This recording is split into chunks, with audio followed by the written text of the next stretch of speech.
እንኳን ለጻድቁ አባታችን አቡነ ተክለ ሃይማኖት ወርሃዊ የመታሰቢያ በዓላቸው በሰላም አደረሳችሁ። እንዲሁም በዚች ዕለት ታስበው ለሚውሉ ቅዱሳን ዓመታዊና ወርሃዊ የመታሰቢያ በዓላቸው በሰላም አደረሳችሁ።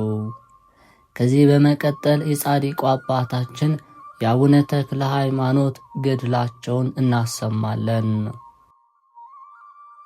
በስመ አብ ወወልድ ወመንፈስ ቅዱስ አሐዱ አምላክ አሜን። አባታችን ተክለ ሃይማኖት በአባ በጸሎተ ሚካኤል ገዳም 10 ዓመት ከተቀመጠ በኋላ ተነስቶ መንገዱን ሄደ። አበምኔቱም ሊሸኘው ተነሳ፣ ልጆቹም ሁሉ ተከተሉት። አበምኔቱም ኃጢአትና በደሌ የእግዚአብሔር ሰው አባሮታልና ወዮልኝ፣ ልጆችና ሽማግሌዎች ሁላችሁ በዚህ ያላችሁ የበሽተኞቻችሁ ባለመድኃኒት የደካሞቻችሁ የኃይላችሁ ብርታት ትቷችኋልና አልቅሱ፣ ዋይ ዋይ በሉ አለ። ይህንንም የሚመስለውን ሁሉ በማለት የሚያቃጥል እንባን ከዓይኖቹ እያፈሰሰ አንገቱን አቅፎ ጮኸ። መነኮሳቱም ከሱ ጋር አለቀሱ። ብፁዕ ተክለ ሃይማኖትም እናንተ የእግዚአብሔር አገልጋዮች ፈጣሪ ወደ ወደደው ሥራ ጠራኝ እንጂ እኔ በፈቃድ የምሄድ ይመስላችኋልን? እግዚአብሔር ከእናንተ ጋር ይሁን፣ እኔንም ሁላችሁ ባርኩኝ አላቸው። እግዚአብሔር በረከቱን ያሳድርብህ፣ ጎዳናህንም ያቅናልህ። ክቡር አባታችን ሆይ ነገር ግን የምንሄድበትን ነገር ምከረን አሉት። ለክቡራን አባቶቼ የምትድኑበትን ነገር የምመክር ኃጢአተኛ ጎስቋላ እኔ ምንድነኝ አለ።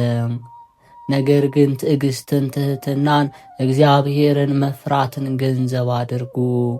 እነዚህ 3ቱ ነገሮች ሰውን ወደ ዘለዓለም ሕይወት ያደርሱታልና እየጎተቱ ወደ ደይን ጥልቅነት የሚያወርዱ 3ቱ የጥፋት ገመዶች እሳቸውም ቅንዓት፣ ትዕቢትና ትምክህት እንዳያጠምዷችሁ ደግሞ ተጠበቁ ብዬ እነግራችኋለሁ። ይህንንም የመሰለውን ነገር ከመጽሐፍት ምስክር አምጥቶ የሚድኑበትን ነገር መከራቸው። አንዱ እንባውን እያንጠባጠበ ታላላቆቹም ታናናሾቹም በፍቅር ሸኙት።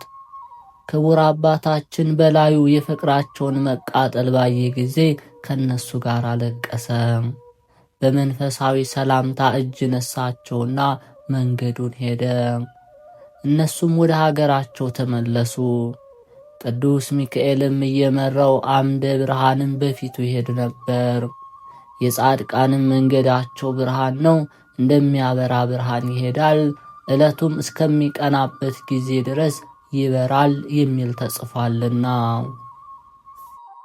ወደ ታዘዘበት ቦታ እስከደረሰ ድረስ እንደዚህ ሄደ። ከባህሩም ወደብ በደረሰ ጊዜ የሚሻገርበት መርከብ አላገኘም። ብዙ ጊዜ አመለከተ።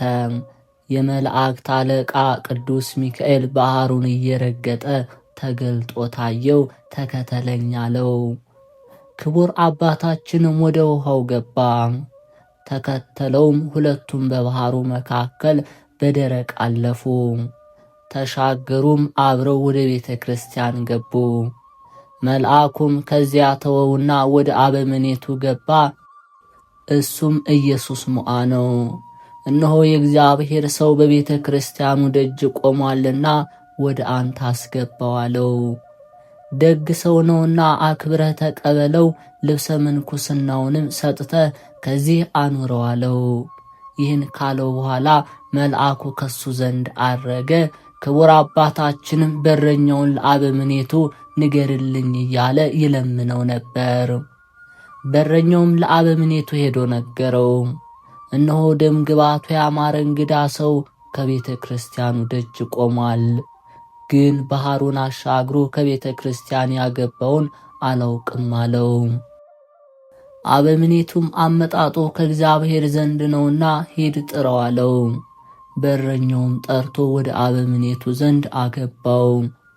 አባ ኢየሱስ ሞዓን ባየው ጊዜ ከፊቱ ብርሃንና ካደረበት ጸጋ የተነሳ አደነቀ። ከመንበሩ ተነስቶ በመንፈሳዊት ሰላምታ እጅ ነሳው። የእግዚአብሔር ሰው ሆይ ወደ እኔ መምጣት በጎ ብለዋልና ደህና ቤት ስጠው፣ በበነጋውም በምን ነገር መጣህ ብለህ ጠይቀው። ክቡር አባታችንም የብሕትውና ወገን የምትሆን የምንኩስና ልብስን ታለብሰኝ ዘንድ በእግዚአብሔር ትእዛዝ ወደ አንተ መጣሁ አለ። አባ ኢየሱስ ሞዓም ወደ እኔ መምጣት ከእግዚአብሔር እንደሆነ አወቀው። የምንኩስናንም ልብስ እንዳለብስ ከመልአክ ታዘዘው። ነገር ግን ጥቂት ቆያለው። ከሱ ጋር ጥቂት ቀን ቆየ። የምንኩስና ልብስ ይኸውም የመላእክት ምሳሌ የሚሆን አለበሰው። በትጋትና በድካም ከዚያ ኖረ። አክፍሎትንም በየሳምንቱ ያከፍል ነበር። ከእሁድ ከቅዳሜ በቀር ምንም አይቀምስም። እሁድና ቅዳሜ ግን የአጃ ቂጣ ወይም የዱር ቅጠል ሳይመርጥ ይመገብ ነበር። የዳዊትን መዝሙር በሌሊትና በመዓልት ተግቶ ይደግም ነበር። 3,3,1,050 ይሰግድ ነበር። ወዙም እንደ ውሃ ፈሶ የቆመበትን ምድር እስኪያርሰው ምድሩም እንደ ነጎድጓድ እስኪንጎደጎድ ድረስ 7,7,000 የሚሰግድበት ጊዜ አለ። እንዲሁም ዕለት ዕለት ድካምንና ትጋትን እየጨመረ ብዙ ዘመን ኖረ። ሊያገለግለኝ የሚወድ ሰውነቱን ይጣል፣ ጨክኖም የሞትኩበትን መስቀል ተሸክሞ ይከተለኝ። ነፍሱንም ሊያድናት የሚወድ የጣላት፣ ነፍሱንም የጣለ የጣላትንም ነፍሱን ስለኔ ያገኛታል። እኔንም የሚከተለኝ ቢኖር እኔ ካለበት ከዚያ ይኖራል። እርፍ ይዞ የኋሊት የሚያርስ የለም። መንግሥተ ሰማያት የተዘጋጀች ናት ያለውን ስሙ ይክበርና የተናገረውን ቃል ለነፍስ ያስብባት ነበር። ይህንንም ሥራ በመስቀል ሰውነቱን ሲያደክማት ከእግዚአብሔር የታዘዘ መልአክ ቅዱስ ሚካኤል የመልአክ አለቃ መጥቶ ድንገት ነጥቆ ወስዶ ከፀሐይ ይልቅ ወደምታበራ ሀገር አደረሰው። ይህችም እንደ ሰቀላ የተሰራች ናት። ቁመቷም ወርዷም እጅግ ሰፊ። የሀገሩ ሰዎች ሁሉ በውስጧ ቢሰበሰቡ ውስጧን ባልሞሏትም ነበር። ብዙ ምሰሶች አሉባት። በመልክም እርስ በርሳቸው አይመሳሰሉም። ዥንጉርጉር የሚመስል አለ፣ ፍም የሚመስል አለ፣ በረድን የሚመስል አለ፣ የፀሐይ ብርሃን የሚመስል አለ። የሁሉም ጸዳላቸው ላይን ይንቦገቦጋል፣ ለማየትም አይረዳም። በአንዱ ምሰሶ ፊት ለቆመው ሁለተኛው ምሰሶ በውስጡ ይታየዋል። የፊቱ ምሰሶ ውፍረት አይሰውረውም።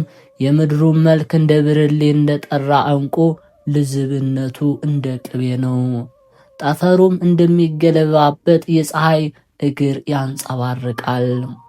ክቡር አባታችንም እንዲህ አለ። ይህ ሰቀላ መጠኑ እንደ ሰፊ አገር ያለ ነው እንጂ እንደ ሰቀላ አይደለም። ሁለተኛም እንደ እሳት ይነዳል፣ እንደ እሳት ነው ብዬ እንኳን ብናገር እሱን በማየት ሰውነትን የሚያለመልም የሚያድን ነው እንጂ የሚያቃጥል አይደለም። እያደነኩም በቤቱ መካከል ደረስኩ። የተዘጋጁትንም ዙፋኖች አየው። የመካከለኛው አንዱ ዙፋን ከነሳቸው ይበልጣል፣ መልኩ ግን እጅግ የተመሰገነ ነው። በግራና በቀኝ ያሉት ዙፋኖች ከሱ ጥቂት ያንሳሉ፣ መልካቸው ግን የሁሉም የተመሰገነ ነው። እንደ ቀስተ ደመና ዥንጉርጉር ናቸው። በዚያም በመካከለኛው ዙፋን ላይ የእሳት ልሳኖች በዘርፉ ያሉበት የብርሃን ልብስ የሚያንጸባርቅ ተቀምጦበታል። ቅድመ ዓለም የነበረ ዓለምን አሳልፎ የሚኖር አብን እናመስግነው። ቅድመ ዓለም የነበረ ዓለምን አሳልፎ የሚኖር ወልድን እናመስግነው። ቅድመ ዓለም የነበረ ዓለምን አሳልፎ የሚኖር መንፈስ ቅዱስን እናመስግነው ይል ነበር። በብርሃኑም ልክ በስተቀኝ 7 አክሊሎች አሉ። የሰባቱም አክሊሎች ኅብራቸው አይመሳሰልም። አብሮኝ ያለው መልአክ ይህን ቤት ከማየት የተነሳ ፍርሃት በልቤ ያደረብኝ አልኩት። የቤቱን ነገር ልናገር እኔ ተልኬአለሁ፣ አትፍራለኝ። ይህንንም ባለ ጊዜ ፍርሃት ከኔ ራቀ፣ በቃሉም አጸናኝ። ቀድሞ ያልሰማሁት የዚህ ቤት ትልቅነቱ ምን ያህል ነው? በውስጡስ ያለው የተቀመጠስ ማን ነው አልኩት። አስቀድሞ ያየውን ያይደለ ኋላ የቤቱን ጌታ እነግርሃለሁ አለኝ። በዚያም ዙፋን ፊት ለፊት የተተከለውን የብርሃን አምድ አየው። የብዙ ሰዎች ስም ተጽፎበት ነበርና ጌታዬ እሊህ ምንድናቸው? የአዕማዱስ ቁጥራቸው ምን ያህል ነው? የዙፋኖቹስ ሥራቸው ምንድን ነው አልኩት። ይህ ቤት ያንተ ነው፣ ከሌሎችም ይልቅ እጅግ የተመሰገነው የመካከለኛው ዙፋን ልዩም ልብስ በላዩም የተቀመጡት አክሊሎች ያንተ ናቸው። በግራ በቀኝ ያሉ ዙፋኖች ግን ትእዛዝህን በመጠበቅ በወንበርህ ለሚቀመጡ ካንተ በኋላ ለሚነሱት ልጆች ነው። በዙፋኖች በስተቀኝ ያሉ አዕማድ ቁጥራቸው 45 እልፍ፣ በግራም ያሉ የመላእክት ፈጣሪ እንደ ሥራቸው 45 እልፍ ናቸው። የብዙ ሰዎች ስም በአምዱ ተቀርጾ የሚታየው ይህ ዓለም እስኪያልፍ ድረስ ከመንፈስ ቅዱስ ላንተ የሚወለዱ ልጆች ናቸው። ለሊህም አንተ አባት ትሆናቸዋለህ አለኝ። ይህች ታላቅ ጸጋ ክብር ትሰጠኝ ዘንድ እኔ ምንድነኝ አልኩት። እግዚአብሔር ለወደደው ባለሟልነቱንና ክብርን ይሰጣልና ነው አለኝ።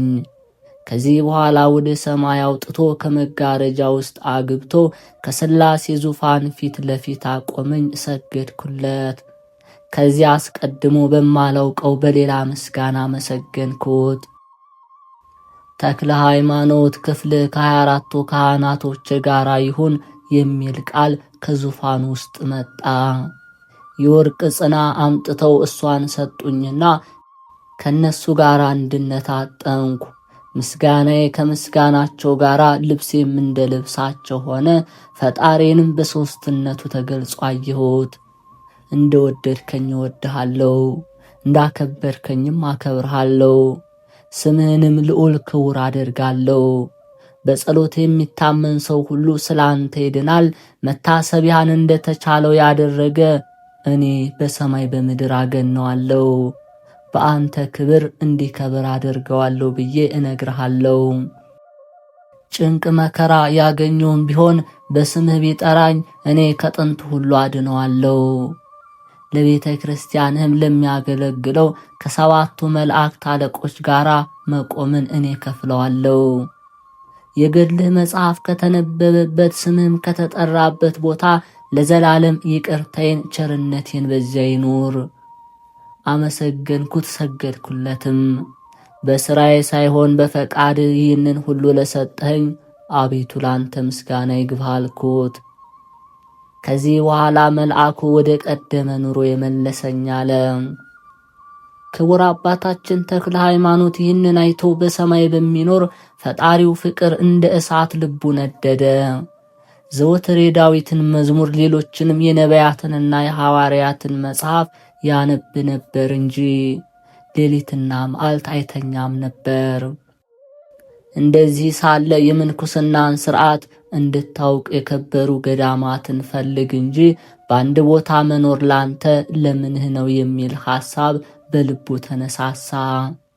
ይህንንም ሲያስብ ዘወትር ይጠብቀው የነበረ ብሩህ መልአክ በፊቱ ብልጭ አለበት። ተነሳ፣ የወደድከውንም አድርጋለው። አባታችን ተክለ ሃይማኖትም ቅዱስ ሆይ ወዴት እሄዳለሁ አለው። ወደ ትግራይ አውራጃ ዳሞም ወደሚባል ተራራ ውጣ። ስሙ ዮሐን የሚባለውን ሰው የከበረውን ሰው በዚያ ታገኘዋለ። አስኬማና ቆብን ከሱ እጅ ተቀበል። ተነስም እስክልህ ድረስ ከዚያው ቆያለው። ወደ መንፈሳዊ አባቱ ያውም አባ ኢየሱስ ሞዓ ሲነጋ ገስግሶ ሄዶ በልቦናው ያሰበውን ስለ አስኬማና ስለ ቆብ መቀበልም መልአክ እንዳለው ገለጠለት። አባ ኢየሱስ ሞዓ አስኬማና ቆብን ገና አልተቀበለም ነበር። አባ ኢየሱስ ሞዓ የክብር አባታችንን ቃል ሰምቶ እኔ እንደ ከበረ ሳይህ ነበርኩ እንጂ እንደ ልጅ አላይክም፣ ለማን ትተወኛለህ እያለ ብዙውን አለቀሰ። ወደ ደብሩም ደርሰህ አስኬማና ቆብ ተቀበል፣ ኋላ ለኔ ትሰጠኛለህ፣ ልጄም ስትሆን አባት ትሆነኛለህ። ባህሩን የሚያሻግርህ ሰው የለምና ዛሬ ታገስ አለው። ክቡር አባታችን ተክለ ሃይማኖትም ከእግዚአብሔር የሚበልጥ ሰው የለም፣ እግዚአብሔርም ከኔ ጋራ ከሆነ ባህርም ሌላ ነገር ቢሆን መንገድ ሊከለክለኝ የሚችል የለም፣ ይህንንም ከመናገር ጋር አይሆንም ብሎ ሄደ። አበምኔቱም ሊሸኘው ተነሳ። እስከ ባህሩ ወደብ ድረስ አብሮ ደረሱ። እነሆ ቅዱስ ሚካኤልም በክቡር አባታችን ፊት ቆመና ተከተለኝ አለውና ወደ ባህሩ ገብቶ እንደ ደረቅ ሄደ። ክቡር አባታችንም ተከተለው።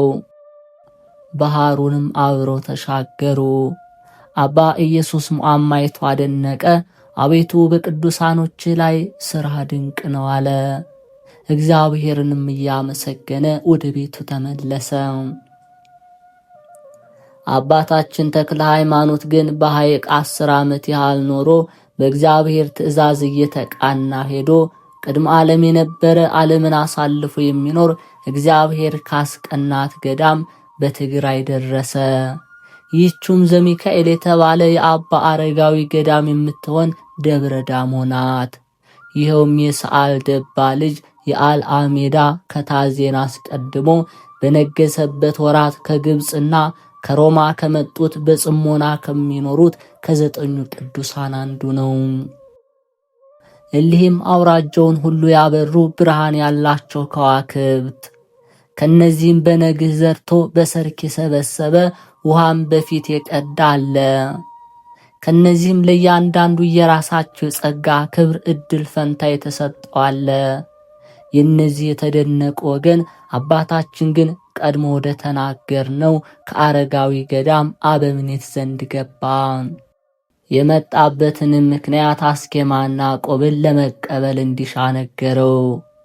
አበምኔቱም አባ ዮሐኒ ነው። ይኸውም ጽድቅንና ጸጋን የተመላ ነበር። አንተ የወዴት ነህ አለው። በፈጣሪ ትእዛዝ ከሩቅ ወደ አንተ መጥቻለሁ አለ። ስምህ ማን ነው? የምንኩስናውንስ ልብስ ማን አለበሰህ አለው። ስሜስ ተክለ ሃይማኖት ነው። የምንኩስናውንም ልብስ በባህር ደሴት የሚኖረው አባ ኢየሱስ ሞዐ አለበሰኝ አለው። አባ ዮሐኒም በእውነቱ አንተ ገንዘቤ ነህ፣ እሱንም በመንፈስ ቅዱስ ወልጄዋለሁና የልጄ ልጅ ነህ አለው። አባ ዮሐኒም እንደለመደው ሥርዓት በአስኬማውና በቆቡ ላይ ጸለየና ለክቡር አባታችን ሰጠው። አባታችን ተክለ ሃይማኖትም ቆቡንና አስኬማውን ተቀብሎ የእሊህን ስማቸውን የተጠራውን የ9ኙን ቅዱሳን ገድል የምንኩስናን ሥርዓት እንደሚጀምር ሆኖ ይፎካከር ጀመር። ፈጽሞም የገድል ጣዕም እንዳላወቀ ሆነ። ዘወትርም በጎ መስራትን የሚያውቃት የማይሰራት ኃጢአትን ትሆንበታለች። የሐዋርያው ጳውሎስን ነገር ይከተላል። መንፈሳዊ ፍቅርን ወድጃለሁና ይህንን ሁሉ ግን ለኔ ይረባኝ የነበረው ስለ ክርስቶስ እንደ ጎስቋላ ቆጠርኩት። ሁሉንም ደግሞ ስለ ጌታዬ ስለ ኢየሱስ ክርስቶስ ዕውቀት እንደምናምን ቆጥረዋለሁ። ይህም ነገሩን ሁሉ ስለ እርሱ የናኩት እንደ ጉድፍም የቆጠርኩት ክርስቶስን እረባው ዘንድ፣ ነገር ግን አንድ ነገር አለኝ። በኋላ ያለውን እየረሳው ወደፊቴ ወዳለው ምልክትን እየዘረጋው እየተመለከትኩ ወደ ዋጋው ፈጥኜ እሮጣለሁ ያለውን። ሰራተኛ ንብ ከእንጨቱ ሁሉ የአበባውን ጨርቋን እንድትሰበስብ እንድትቀስም የቀደሙ አባቶቻችን ከገድላቸው የተገኘውን ትሩፋት የሰማኑን የቅዱሳንን ገድል ሁሉ በሰማው ጊዜ ይሰራው ነበር። እግዚአብሔርን በመፍራት መላ አካሉ ብርሃን ሆነ። የሚሆነውንም ነገር ገና ሳይደረግ ያውቀዋል። ለመነኮሳትም ሁሉ የሚመጣባቸውን ይነግራቸዋል። ነገሩም ፈጥኖ ይደረጋልና ያደንቁታል። በማመስገኑ መላእክትን መሰላቸው። የኋለኛውን ነገር በማወቁ ለነቢያት ወገናቸው ሆነ። በማስተማሩም ሐዋርያትን መሰላቸው። በመገረፉም ገደል በመውደቁም ለሰማዕታት ወገን ሆናቸው። ድካማቸውን በመሸከም ለአባቶች መነኮሳት ወንድማቸው ሆነ። ይህንን ሁሉ መስሎ ከቅዱሳን ሁሉ ሰብስቦ የመጽሐፍትን ሁሉ ፍሬ ይህችውም ጳውሎስ የጠራት የመንፈስ ቅዱስ ፍሬ ግን ፍቅር ናት። ደስታም፣ ሰላምም፣ ትዕግስትም፣ ቸርነትም፣ በጎነትም፣ ሃይማኖትም፣ ገርነትም፣ አለመሰሰንም ናት ያላትን ተመገበ። ከሁሉ ይልቅ ግን ፍቅር ይበልጣል። ፍቅር ግን ፍጹም ሕግ ነው። ተራራ እስከ ማፍረስ ድረስ ሃይማኖት ቢኖር ፍቅር ከሌለኝ አንዳች አይደለሁም። ለድሆችም ደግሞ ገንዘቤን ባበላ ሥጋዬንም በእሳት ለመቃጠል ብሰጥ ፍቅር ከሌለኝ ምን የምረባው የለም። የተደነቁት ወገን የሚሆን አባታችን ተክለ ሃይማኖት ግን ይህንን ፍቅር ለመፈጸም ለእግዚአብሔር ኃጢአተኛ ሳይሆን ለኃጢአተኞች እንደ ኃጢአተኛ ሆነላቸው። አንዱም ለአንዱ ሰውነቴን ስላንተ አሳልፎ ይሰጠዋል ይለዋል። በምክሩም ከክፉ መንገድ የቅዱሳንን ድካም ወደ መሸከም ይመልሳቸዋል። ለሰነፎች እንደ ሰነፍ ሆነላቸው፣ ኋላ ግን ዕውቀት ይሆናቸዋል። እንዲሁም በደብረ ዳሞ 12 ዓመት ተቀምጦ የእግዚአብሔር መልአክ ተነጋገረው። ከዚህ ደብር ውጣና የትግራይን አውራጃ ዙር፣ በእነሱም ዘንድ ጥቅም ታገኛለህና የቅዱሳንን ገዳማት የመነኮሳትን ቦታ ሁሉ ጎብኛለው። ወደ አባ ዮሐኒም ሄዶ ልቦናው የወደደውን ነገር ሁሉ መልአኩ እንዳለው ነገረው። አባ ዮሐኒም ቀድሞ ከእግዚአብሔር ታዘህ ወደ እኔ የመጣ አሁንም ወደ ላከ ቦታ ሂድ፣ እግዚአብሔር ካንተ ጋር ይሁን አለው።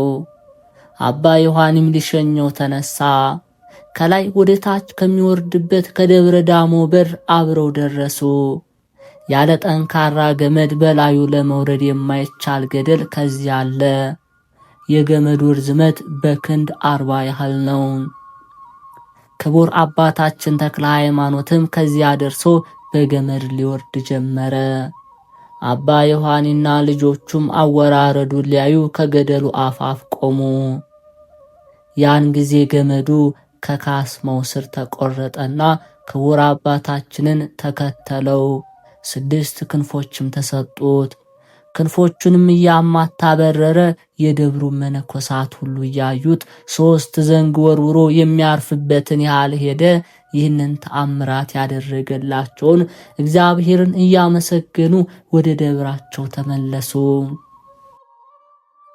ብፁዕ አባታችን ተክለ ሃይማኖት ወደ ዋሊ ገዳም ገባ። የተሰወሩትን መነኮሳት ከዚያ አግኝቶ በመንፈሳዊ ሰላምታ እጅ ነሳቸው። ሁሉም እንደ አንድ ቃል ሆነው ከኛ የምትከበር አንተ ወደኛ ለምን መጣህ አሉት።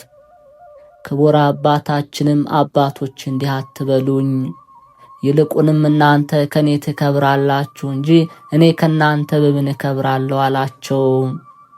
እኛስ እውነት እንልሃለን፣ በምድር ላይ ጸጋ የተሰጠው እንዳንተ ያለ ሰው አላየንም።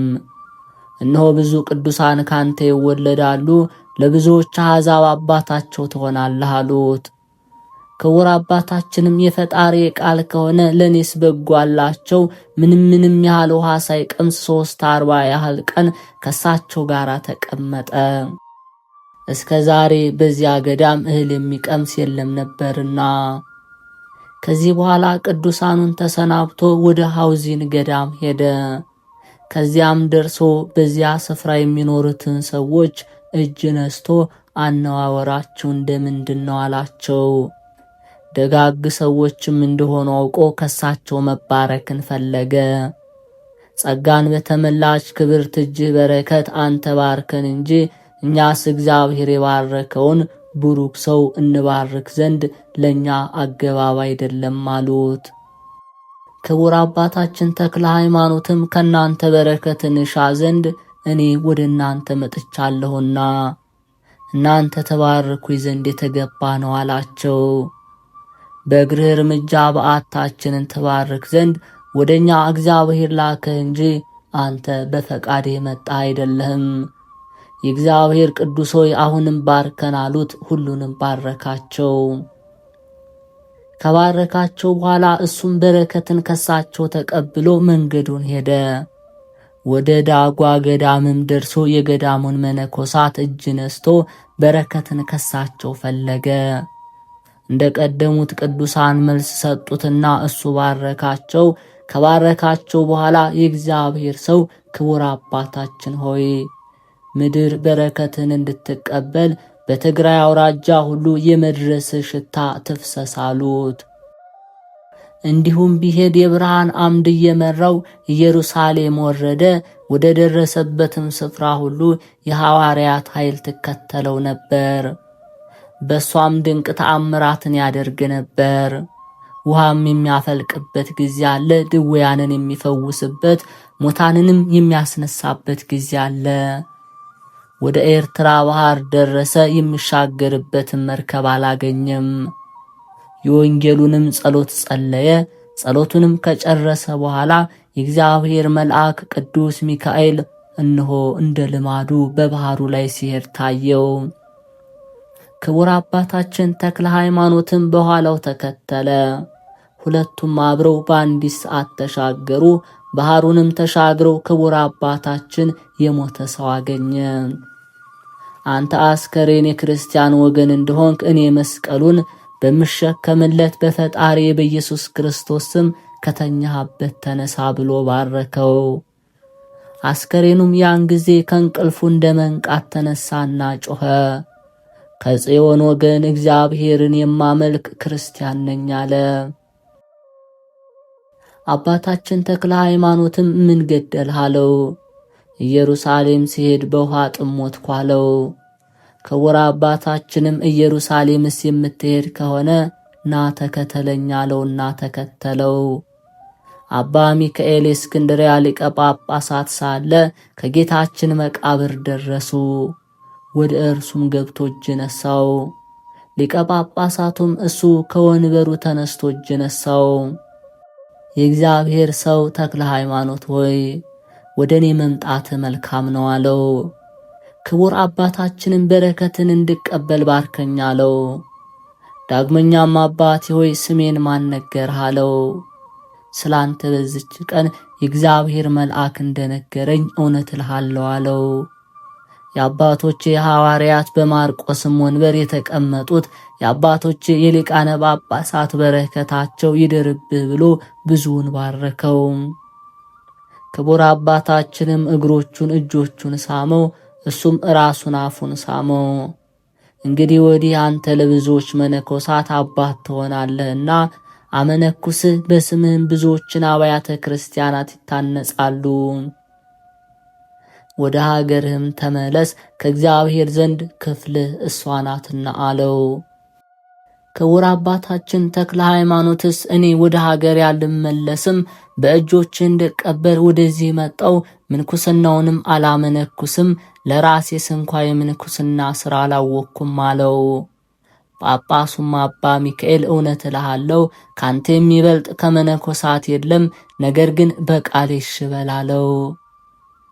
ክቡር አባታችን ከፈጣሪ ከእግዚአብሔር በታች አባቴ አንተ ነህና ያልከኝን አደርጋለሁ፣ ነገር ግን ከአስቄጥስና ከሲያት ገዳም ቅዱሳን ዘንድ እጅ ልነሳ ወዳለሁ አለው። እግዚአብሔር መንገድህን ያቃናልህ ዘንድ ሂድ አለው። ከሱም ሄዶ ከጌታ መቃብር ሰገደ። ሰው ከሆነበት ቦታ ከገሊላ ጀምሮ እስከ መሰወሪያው እስከ ደብረ ዘይት ድረስ ጌታ ሥራ ወደ ሠራባቸው ቦታዎች ሁሉ ደረሰ። ወደ ዮርዳኖስም ወንዝ ወርዶ በውስጧ ተጠመቀና ወደ ሲያት ገዳም ገባ። በውስጧም ከሚኖሩት አእሩግ ተባርኮ ወደ አስቄጥስ ገዳም፣ ይህችውም የልብ መመዘኛ የምትሆን አለፈ። በዚያ ካሉት ሽማግሌዎችም ተባረከ። ያን ጊዜ እግዚአብሔር መልአክ ቅዱስ ሚካኤል ተነጋገረው። ተክለ ሃይማኖት ሆይ ምን ትላለህ አለው። ክቡር አባታችንም ከዚህ መኖርን እፈቅዳለሁ አለ። መልአኩም ላንተስ ይህች ገዳም ክፍል አይደለችም፣ ነገር ግን ልጆች በኋላ ዘመን ተሰብስበው መጥተው ከውስጧ ይበዛሉ። አንተ ግን ወደ ኢትዮጵያ ሀገር ውጣ። በትሩፋት ሥራ ከመረመርከው በኋላ ወደ አንተ የመጣውን አመንኩስ፣ ለመንግሥተ ሰማይ የማይበቃ ወደ አንተ የሚመጣ የለም አለው። ክቡር አባታችንም ጌታዬ ይህንን በምን ወራት እሰራለሁ አለው። በዚህ ወራት አለው። ክቡር አባታችንም ኢትዮጵያ ተመለሰና በትግራይ አውራጃ ደረሰ። ከሙታንም ያነሳው ያ ሰው ይከተለው ነበር። ጸዓዳ አምባ ደረሱ። ያም ሰው ክቡር አባታችን ሆይ የምንኩስናን ልብስ ልታለብሰኝ እፈቅዳለሁ አለው። ክቡር አባታችንም የቅዱሳን የድካማቸው ቀንበር መሸከም ትችላለህን አለው። ሁሉን በሚችል ፈጣሪ በጸሎት ያጽናኝ እንጂ አዎን አለው። አባታችንም የምንኩስናን ልብስ አለበሰው። ስሙንም አርኤነ ጸጋሁ ብሎ ጠራው። ጽኑ ሆነ። ዘወትርም እያገለገለው ከሱ ጋር ኖረ። አባታችን ተክለ ሃይማኖትም ሃይማኖትን በማስተማርና በምንኩስና በትግራይ አውራጃ ሁሉ ብዙ መነኮሳትን ሴቶችንም ወንዶችንም አመነኮሰ። በብዙ ፍሩክታና ዋሻ ልጆቹንም አበዛ። እስካሁን ድረስ በስሙ ይጠራሉ። ዳግመኛም ኢየሩሳሌም ወረደ። ቀድሞ ከደረሰበት ሁሉ ደርሶ በደህና ተመለሰ። ሶስተኛም ኢየሩሳሌም ወረደ። ከሊቀ ጳጳሱ ከአባ ሚካኤል ዘንድ ደርሶ እጅ ነሳ፣ ሰላምታም ሰጠው። አባ ሚካኤልም ልጄ ለምን እንዲህ ታደርጋለህ? በአንድ ዘመን ስትመላለስ እነሆ ይህ ሶስተኛ ነው። ለመነኩሴ ከዙረት አጽንዖት በዓት ይሻለዋልና እንግዲህ በአንድ ቦታ አረፍ አለው። ጌታዬ እሺ ይሁን አለው። ወደ ሀገሩ ተመልሶ የትግራይን አውራጃ ሁሉ ዞሮ ደብረ ዳሞ ወጣ። በገዳሙም ያሉ ቅዱሳን ባዩት ጊዜ በስድስት ክንፍ ሲበር ቀድሞ ያየው ተክለ ሃይማኖት ወንድማችን እነሆ ደረሰ እያሉ እርስ በርሳቸው ተነጋገሩ። ፈጥነውም ወደ አበምኔቱ ወደ አባ ዮሐን ያስገቡት። አባ ዮሐንም ባየው ጊዜ ቀድሞ ስላየው ክብሩ ተነስቶ እጅ ነሳው። ቅዱሳንም ሁሉ እጅግ ከፍ ከፍ አደረጉት። አባታችን ተክለ ሃይማኖት አይቶ ውዳሴ ከንቱንም አልፈለገም። አባ ዮሐንም አባቴ ሆይ በገዳም ተቀምጬ እንዳመነኩስ ሊቀ ጳጳሱ አዘዘኝ። ከዚህ ምኖር ዘንድ ይህንን ውዳሴ ከንቱን ሰውነት የተጸየፈችው ከገዳማትም ባንዱ ሄጄ ኖር ዘንድ አንተ ባርከኝ አለው። አባ ዮሐንም ወደ ሀገር ትመለስ ዘንድ የሚጠራ የእግዚአብሔር ፈቃድ ነው እንጂ አንተ የተናገርከው አይደለም።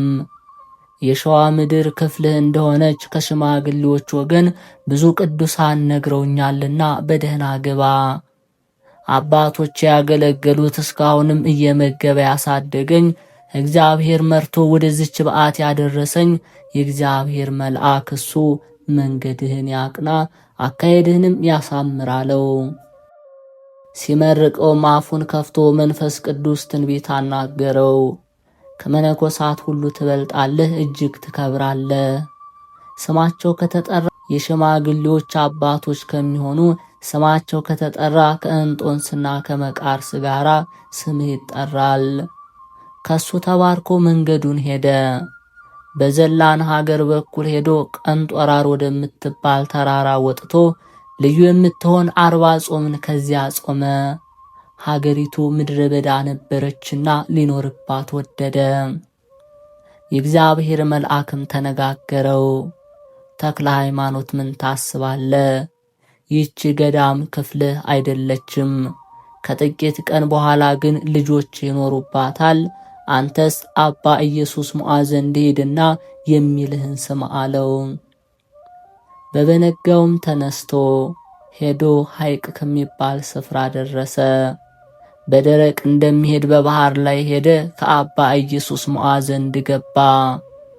እሱም ባየው ጊዜ እጅግ ደስ ተሰኘና ቆቡንና አስኬማውን ከወዴት ተቀበል ካለው ደብረ ዳሞ በአባ ዮሐን እጅ ነው አለው።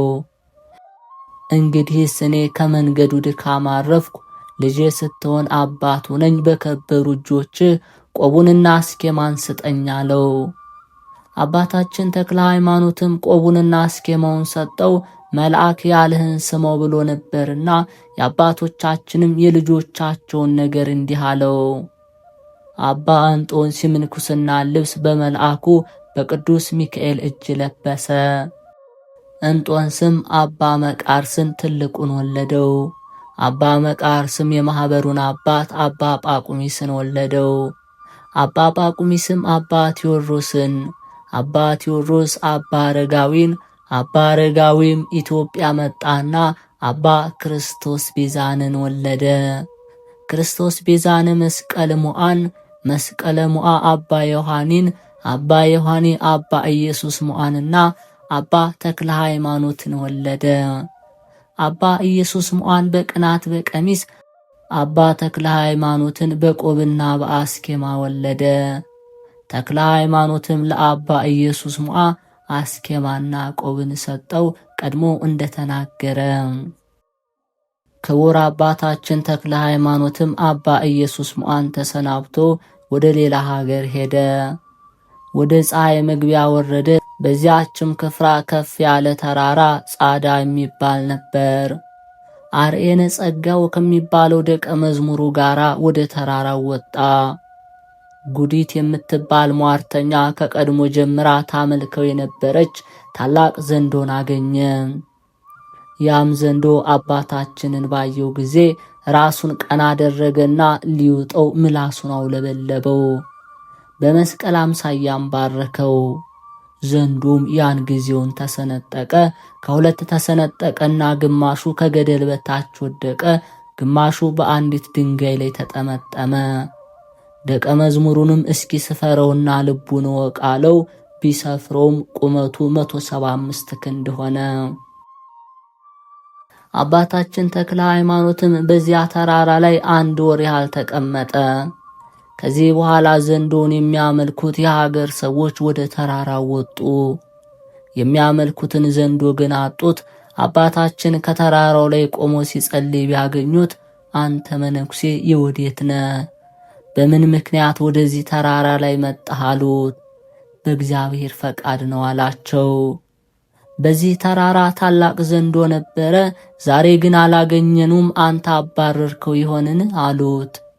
ክቡር አባታችንም በፈጣሪ ኃይል ገደልኩት እንጂ ያባረርኩት አይደለም፣ ሂዱ ይህ ልጄ ሬሳውን ያሳያቸው አላቸው። ሄደውም ተልቶ ከሸተተበት ስፍራ አገኙት። የምድር አራዊትና የሰማይ አእዋፍ አልበሉትም ነበር። ደቀ መዝሙሩን በምን ገደላችሁት ብለው ጠየቁት። አባቴ በላዩ ባማተበ ጊዜ ተተርትሮ በእግዚአብሔር ፈቃድ ሞት አላቸው። በአገሩ ሰዎችም ፍርሃት አደረባቸውና እያደነቁ ሄደው ለሳይንቱ ንጉሥ ነገሩት። የምናመልከውን ዘንዶ የገደለ መነኩሴ በዚህ ተራራ ላይ አለ አሉት። ሰውየው ምን መሳይ ነው አላቸው። ሰውየውስ እጅግ ያማረ የተወደደ ነው አሉት። ኑ ሄደን እንየው አላቸው። ወደ እነሱም ሄዱ። በደረሱም ጊዜ አገረ ገዡ ከሩቅ ሰግዶ የእግዚአብሔር ሰው ሆይ መመረጥህን አደንቃለሁ፣ ወደ አንተም እንድቀርብ ፍቀድልኝ አለው። ክቡር አባታችን ተክለ ሃይማኖትም እና አለው። አገረ ገዡም ሄዶ ሰገደለትና ባርከኝ አለው።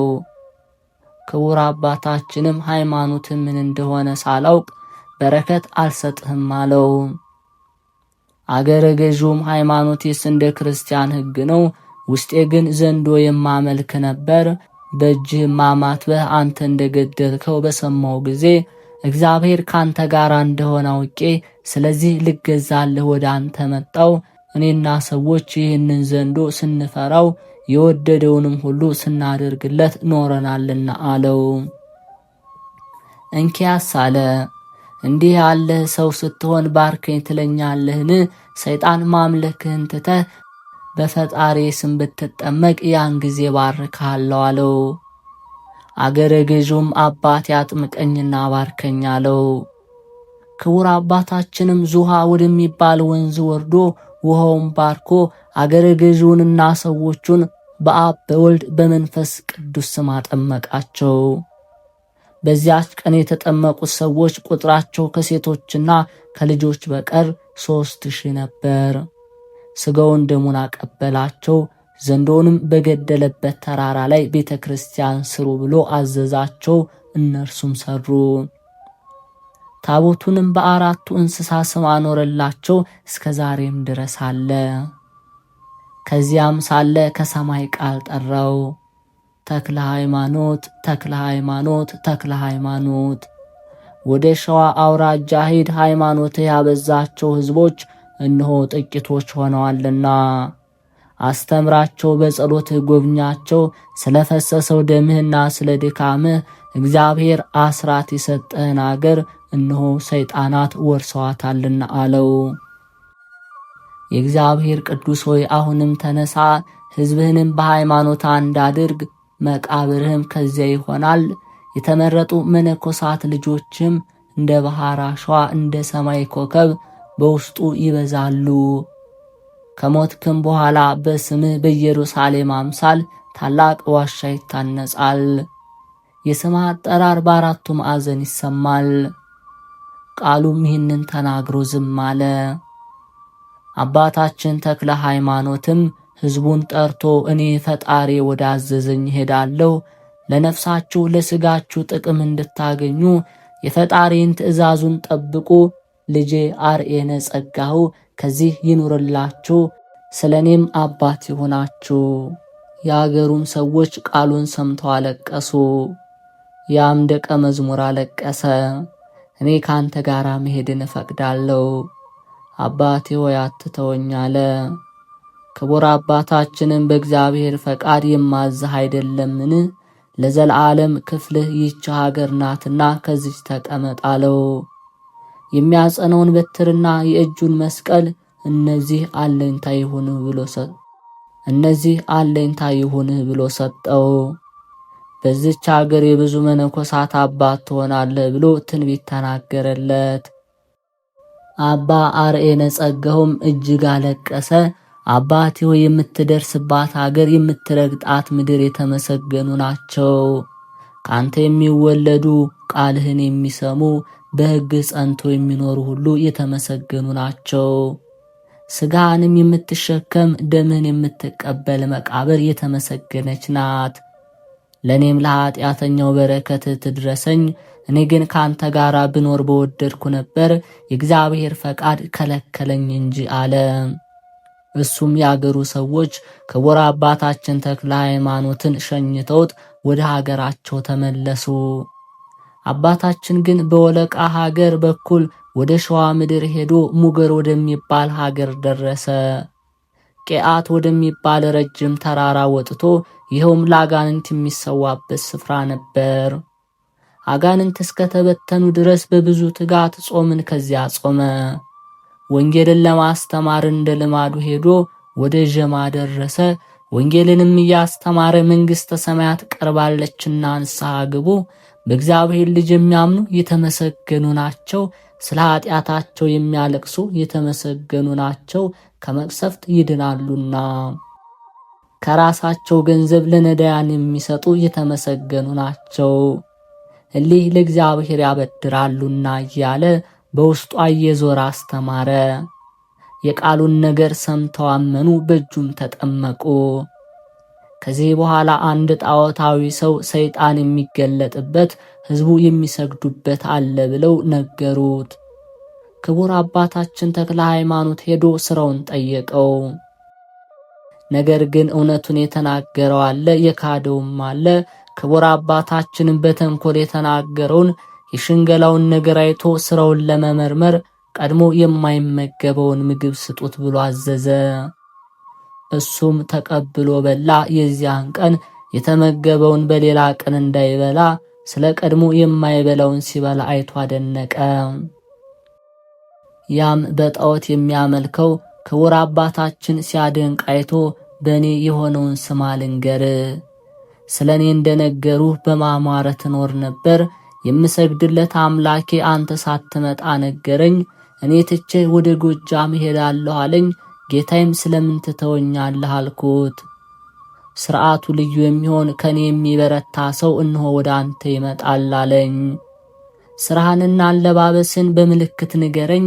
አይሆንም ልትለው አይቻልህምና ያበላህም ብላ የከለከለህንም ተከልከል አለኝ።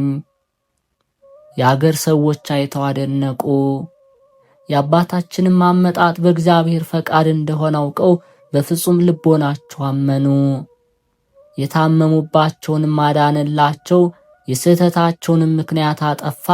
ወደ ግራሪያ ሄዶ ደባት ወደምትባል ተራራ ወጥቶ ሊያድር ወደደ። ሰውነቱ ግን አልወደደችለትም። ከዚያም ሲሄድ ስሙ ሰሜን ሰገድ የሚባል የግራሪያ ገዥ አየው። ከሱም ሊባረክ ወደደ። ከሱ ጋር የተሰበሰቡ ሰዎች ነበሩ። ይህ መልኩ ልውጥ የሆነ ሰው ምንድነው ያሉ አሉ። በሙገርና በጀማ ወሬውን የሰማነው ይህ ይሆን እንጃ ያሉ አሉ። በሸዋ አውራጃ ሁሉ የቅዱሳን መነኮሳት መንገሳቸው ገና አልታወቀችም ነበርና፣ ስለዚህም ነገር እሱን ከማየት የተነሳ ታወኩ። አገረ ገዡም እኔ ከሱ ልባረክ እወዳለሁ አላቸው። ማንንም ማን እንዳይባረክ ስለሱ ሰምተናል አሉት።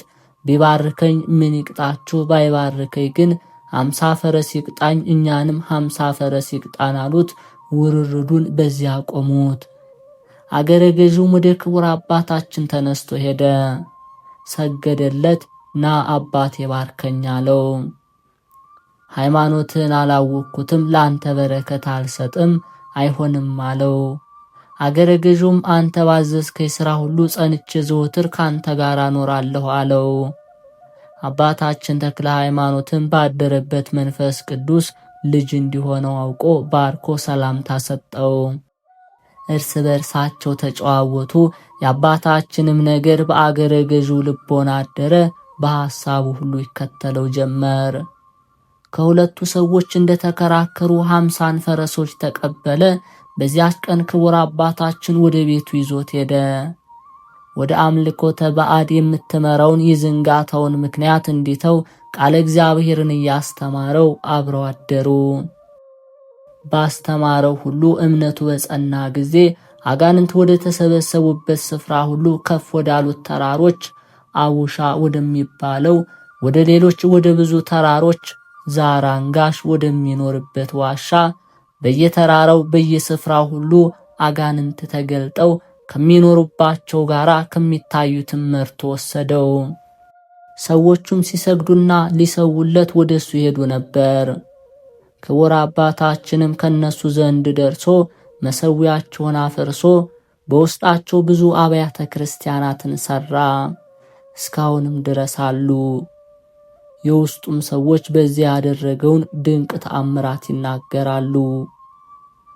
አገረ ገዡም ዳግመኛ መርቶ አስቦ ወደሚባል ዋሻ በግራሪያ ውስጥ ካሉ መሰሪያን ሁሉ የሚከፋ መሰሪ ወዳለበት ወሰደው። ክቡር አባታችን ተክለ ሃይማኖትን በጌታችን በኢየሱስ ክርስቶስ ስም እየዘመረ እግዚአብሔር ጉልበቴ፣ መጠጊያዬ፣ መድኃኒቴ፣ በጠራሁትም ጊዜ ከጠላቶች የምድንበት ረዳቴ፣ ከጥፋተኞቹም ጠላቶቼ የሚበዠኝ ነው እያለ ከሩቅ ማማተብ ጀመረ። ዛራንጋሹም ይህንን ሲያነብ ከሩቅ ሰምቶ ከፍጹም ፍርሃትና ከድንጋጼ ጋር ሸሸ። ከዚያም ወዲህ ፈጽሞ አልታየም። ክቡር አባታችንም ከዚያ ዋሻ ገብቶ ፈጽሞ ደስ ተሰኘ። እግዚአብሔር ልጆቼ ይበዛሉ ያለኝ በዚህ ነው፣ እንደ ባህር አሸዋ ስፍር ቁጥር እንደሌላቸው እንደ ሰማይ ከዋክብት ይሆናሉ ብሎ ትንቢት ተናገረ።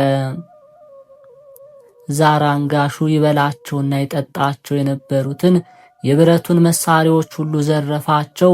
ትቷቸው የሸሸውን የቤቱን ሰባራ ስንጣሪ ሁሉ ወሰደ። የብረቱን መሳሪያ መጋረጃ በሚሰቅሉበት ገንዘብ አጎበር፣ ሜንጦ አሰሩ አላቸው። እስካሁንም ድረስ አሉ። ክቡር አባታችን ግን በዚያች ዋሻ ተቀመጠ። ከዚህ በኋላ ዝናው ለቀረቡትና ለራቁት ተሰማ።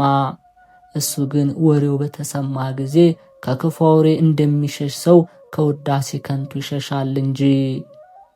እግዚአብሔር ግን በሱ አድሮ ይመሰገን ዘንድ ይገልጥበት ነበር። እግዚአብሔር በቅዱሳን ምስጉን ነው፣ በሚፈሩትም አድሮ ዘወትር ይደነቃል ተብሎ በነቢይ ተናግሯልና።